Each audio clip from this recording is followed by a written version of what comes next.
What's up, ladies and gents? Right, today I am at Stokes Logistics in Cardiff. This is on a separate profile, and I'm reviewing over several trucks within ETS2. Anyway, today we're taking a look at this MAN GN TG3 TGX. This truck is a 640 brake horsepower mid-lift. And we've got a 24-ton loading back from Birmingham. Let's spit through its paces and let's see what she's got.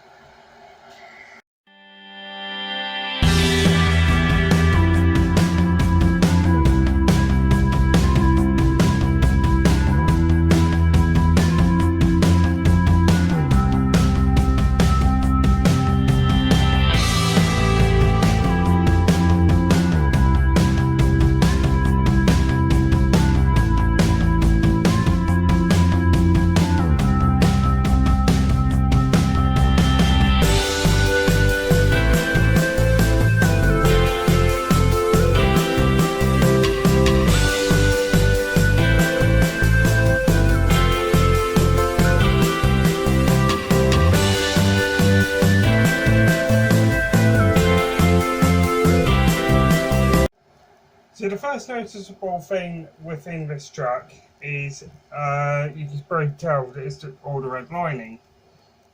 You can probably see around the air vent and a screen, but no mirrors.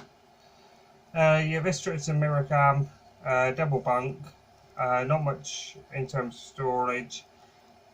This one is the really high spec one, so like several grades higher than the traditional MAN. This one is not mid-lift mid-steer, I have a push axle instead. And one of the things I wanted to test out on the hill as it goes towards Birmingham, I'm not on road mods either, is its acceleration, but there are two bits I don't like about this truck already. One of them is the automatic handbrake. I am really not a fan of that. But the other thing is the where the gear selector is on the stalk. I'm used to it on the Scania. That's how I've always known them to be, unless I've driven manual Scania, which we've got 4 of still. All of them are Euro 5s, but one of them which is a Euro 6.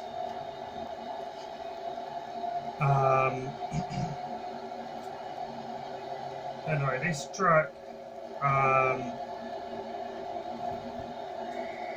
okay, so as you can tell, I won't be this bed quite wide because I've got a longer trailer on than normal. As you can tell, this truck is a mirror cam. It's full DBS compliant Euro 6.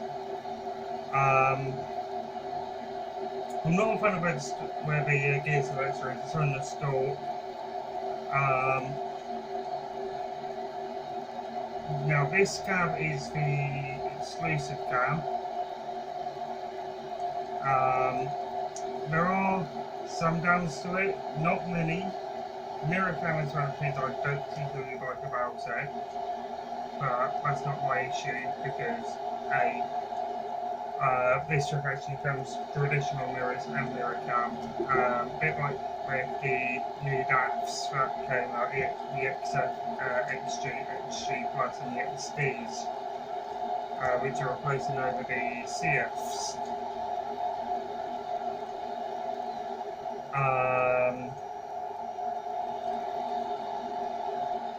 However, the double bunk problem has returned.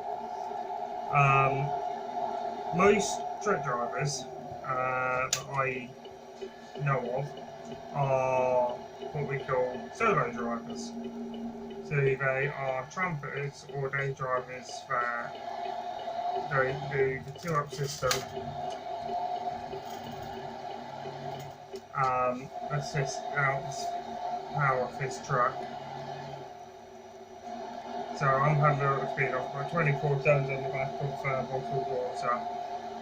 I'm on 28 miles an hour, 29, 28, 26, 25, 23. Yeah, we're clear to not 20, oh, get up. 21 miles an hour.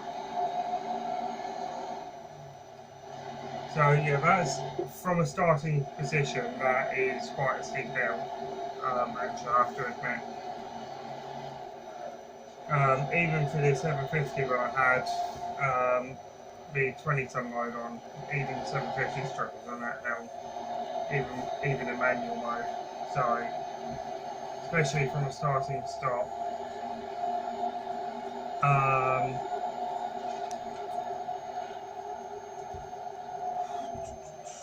What else? So,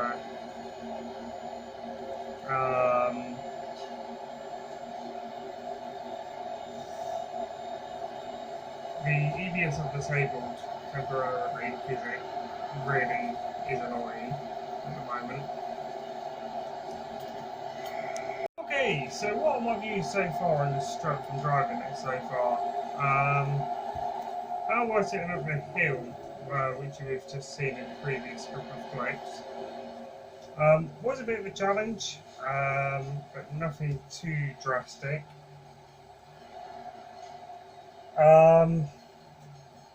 When I stop in just a moment, I'm going to show you guys around the interior, because there is two noticeable changes, and I think eagle-eyed viewers might spot a difference already without me even needing to point it out. But I'll let you guys try and figure that out. If you can spot any differences with the truck already, let me know in the comments. And then the ones you guys don't see, I will point out as well.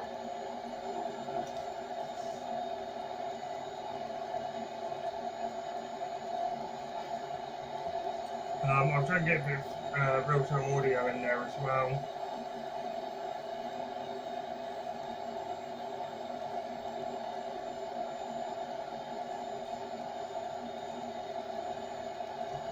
I have to admit, the one thing is it's a lot less bouncy, way less bouncy than the older Lients I have driven in the past, especially the Euro 5s. And actually to a certain extent the PGA as well, that I used to drive when I worked for not the HL, the 26-ton flatbed. Well, I did the European tour when I did a whole bunch of random bits and bobs here and there.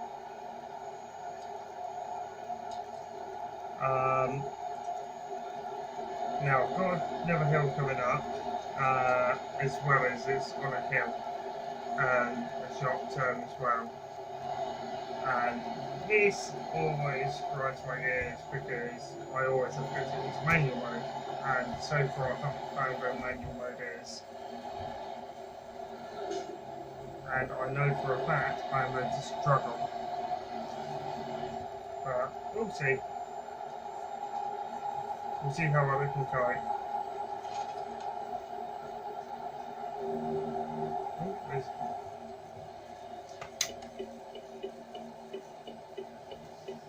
So I'll put you in some real-time audio and let's see if we make this help.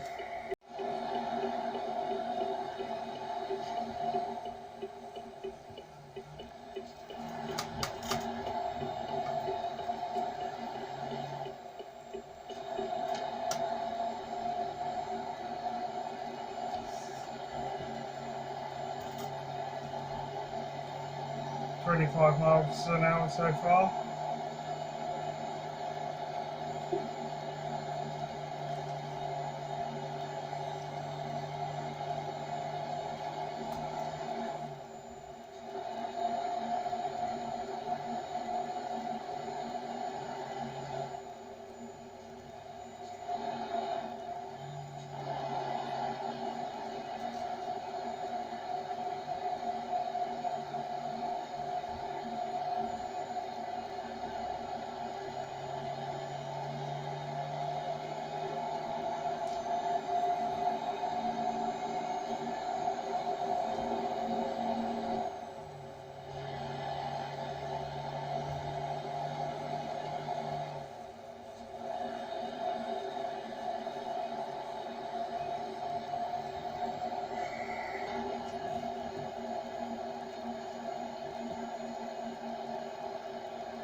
Okay, right. Let's have a couple of problems I have found with this truck.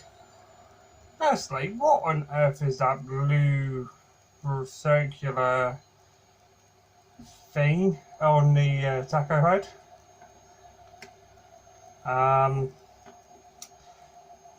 MAN, can you follow after Volvo and offer storage lockers or a second bunk or both? Obviously, you've got your night caller controls. I'm in a day cab, by the way. Got my water. Obviously, all your normal controls, entertainment. You probably see the red on the air vents, same down this side as well. This is one of the exclusive interiors. My brake is finished anyway. Here's it on the paperwork. So I thought I'd spend the last hour to 20 minutes of the journey talking to you about what I think of the truck. We're going to all two questions and split them for you guys in an upcoming clip as soon as I can get out of here. Let me get out of here, guys, and I'll talk to you guys about what I think about this truck. Okay, right, we're just going to advise, despite a nasty accident, or what looked like to be a nasty accident. Anyway, for the first question, which normally is performance, in M6, sorry, that's what I'm about to say. I knew which road I was talking about. There's things I like about it, there's things I don't like about it.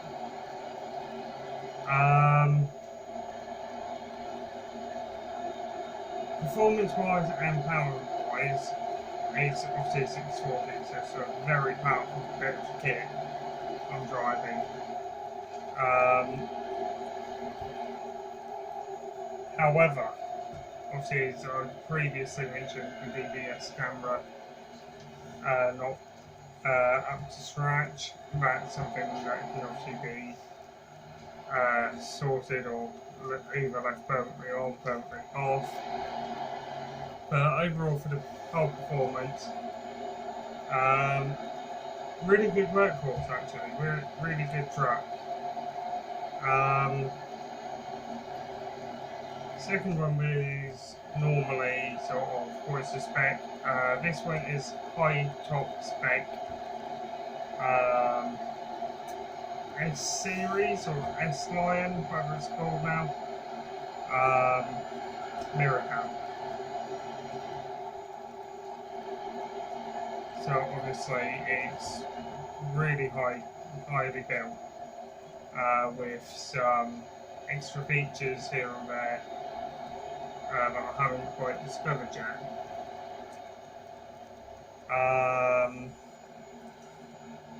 Doing city driving handles it pretty well actually, although at times the blind spot alarm sensor can get a bit annoying, especially when you need to make a turn that requires both lanes. But I have to admit, the visibility of the mirror cam is fantastic. It really is good. Now, I'm going to start taking up a few lanes here. Quite simply because I've got a 30-belt trailer on today. So obviously I need the extra room. And I don't care if people get annoyed by me, because I need the room to turn.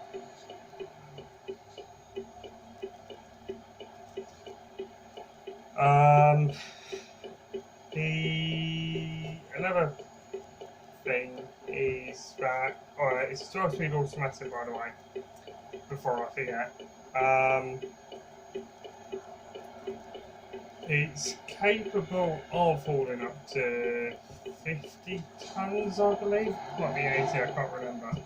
I know it's definitely 50, I think it's 80, depending on a whole lot of other factors.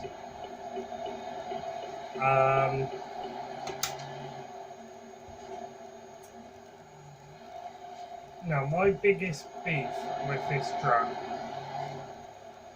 if you can call it beef,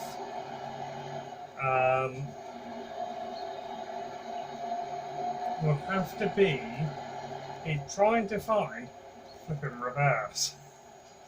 Now, I'm not gonna lie, sometimes it finds it straight away, other times you have to put your foot flat to the floor for it to actually recognise that you're in reverse, even though the truck's in reverse or says it's in reverse and it's got its backup alarm sounding.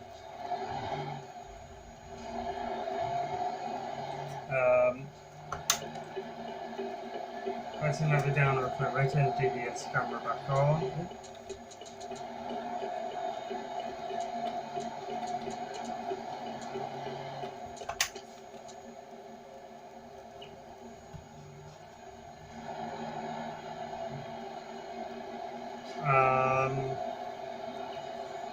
One of the other issues I've got is actually on the exterior. I'll show you guys that in a moment. And I don't know if this is a common thing with MAN or whether it's just something that's a little thing that I've just noticed that is annoying.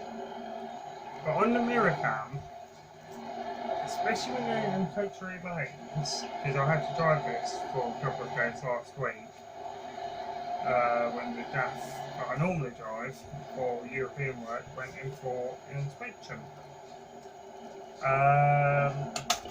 need to come right over this turn yet again because it is dodgy as anything.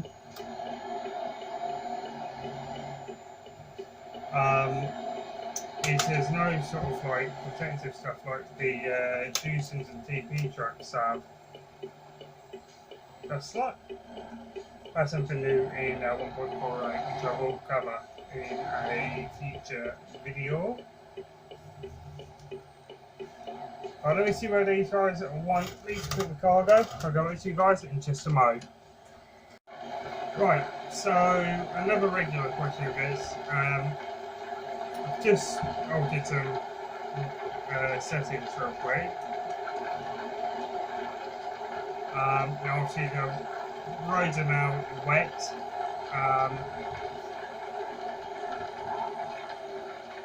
So very few parts of the traction is a lot harder. Traction control is on. I am struggling with that. I'm literally fighting traction control right now. I've already aquaplaned twice. Almost jackknifed him the first time.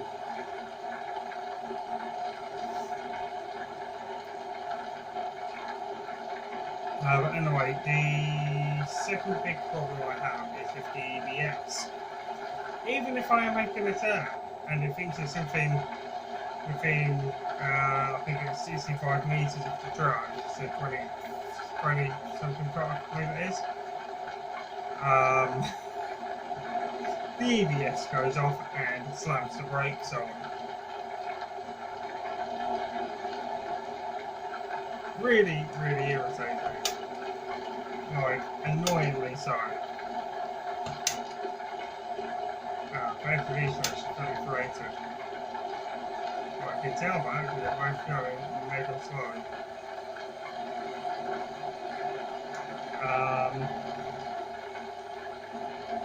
Certainly the bulk area is. This box might be empty actually, to be fair.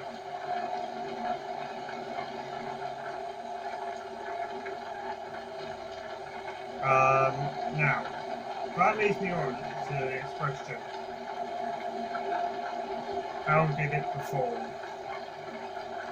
It performed very well up to my standards, actually, for a commercial vehicle that is needed to haul heavy loads. I was sat on 43 780 the whole way up there to Birmingham. Come on, matey. Thank you.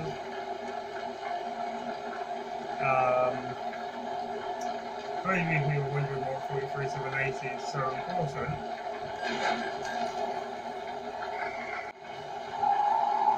hey! That's the traction control. I've literally been fighting this for the last couple of miles.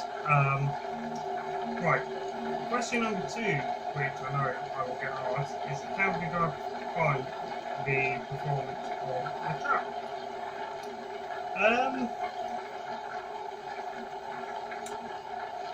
I don't like the truck, but I don't hate it. It's sort of one of those vehicles that makes you think, yeah, I'm going to use it to do my deliveries for the day, maybe the following day I'll be something different.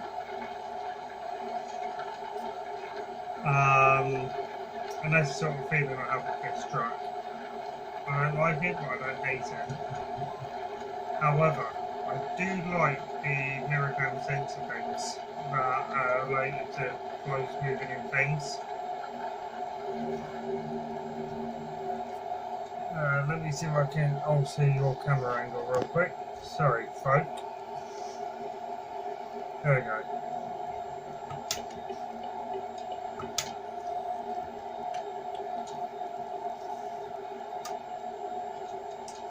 Trying to run this Abbey trailer.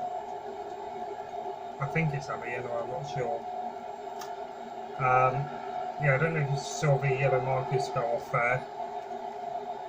You undertook me, which is illegal.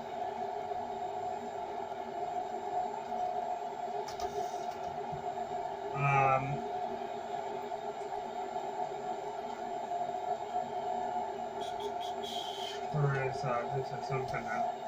I can't remember what it was. God, my brain's not working now. Oh yeah. What do I overly think of the truck? Do I like it? Do I hate it? Neither. It's just a work vehicle that will get the job done.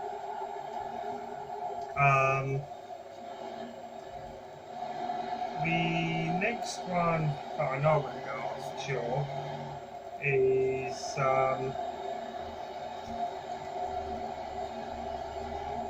what would I change on this?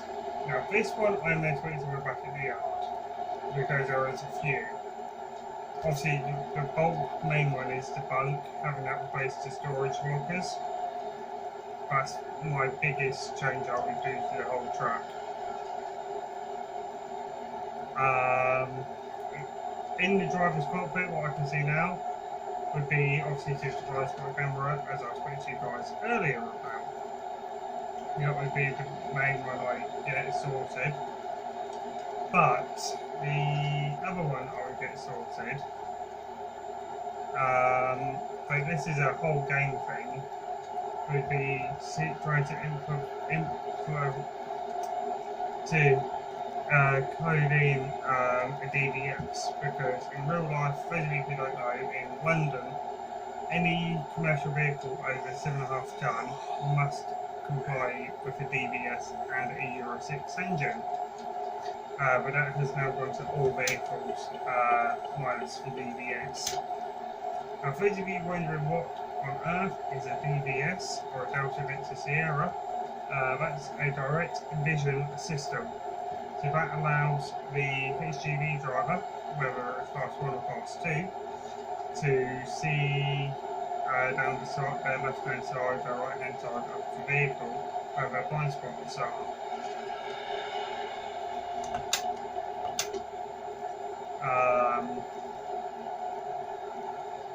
Now, practically it works great on paper. It doesn't really work in real life. However, even if it just says caution, vehicle turning left, that would work. It didn't have to be like anything fancy, and that would be something I would offer as like an extra feature for drivers who wanted to go in and out of London. But if you went in and out of London with either a Euro 5 or a truck without DVS fitted, then an auto fine would come through for that person, for their company. like it does in real life. It may go right around the column 25 just to be annoying. Might be to London, who knows.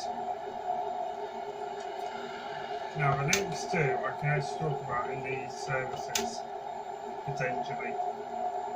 But one of them is outside, well both outside issues actually, if I'm going to be truthfully honest at this point. But let's have a think about what the potential issues could be. It's not the headlights, the headlights are LED, they're brilliant. LED headlights, especially at night, they work fantastically well.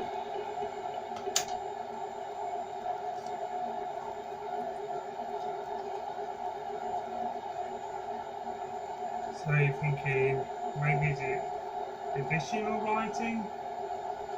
Because if you're thinking additional lighting, it's spot on. There's only one type of roof bar you can have, and there's very, very limited options of customization. Hence why I think these newer meters is very much fleet spec.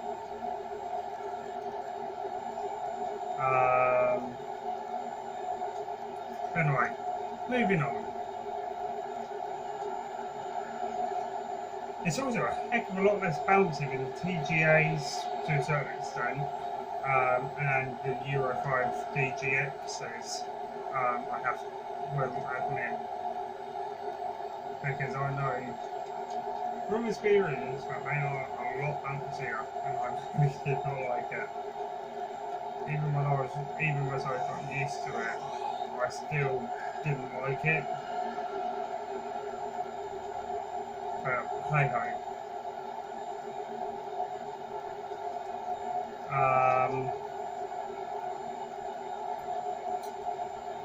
Another thing that actually is really annoying is actually to do with the mirror cap and the entertainment system. Now I really wanted to have the DVS camera without the inbuilt sat nav. Not possible. You can have it the other way around and have no blind spot camera, but yet have an inbuilt sat nav. Doesn't make sense to me, but anyway. Yeah.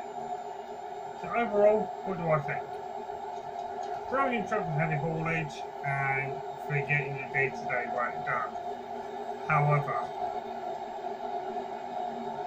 a big down that I have, and I think it is something that can be solved, possibly, is the mirror cam I'm not a fan of, especially when it rains, because it makes the screen go really bright, especially when it's lightning. The second issue is obviously the DVS, as I've spoken about.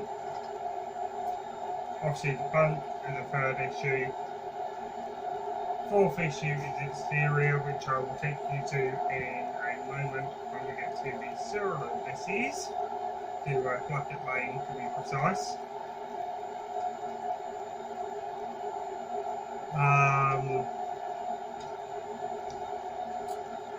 Yeah.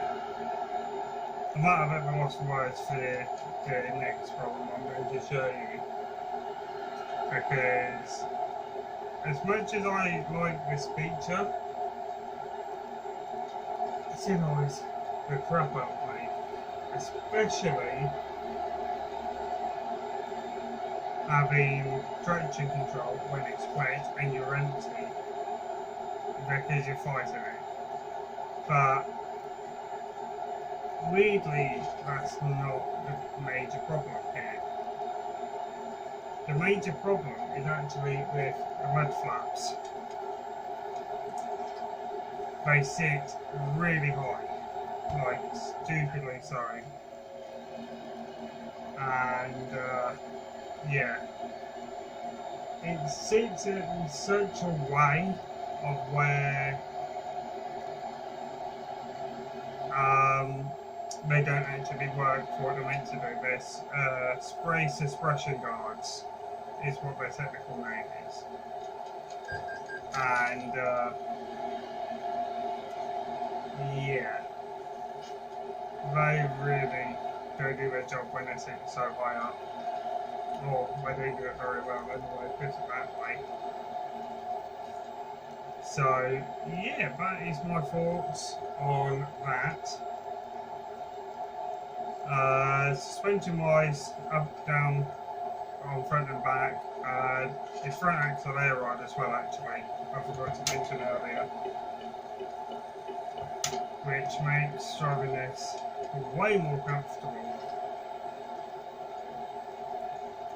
But what I thought we'd do is, once I've reset my character, is I'm going to give this a quick speed test. We'll see what it maxes out at. I have a rough idea of when it will max out, but just for you guys, it's pure entertainment. We'll see when it maxes out, and I'll give you the speed and everything.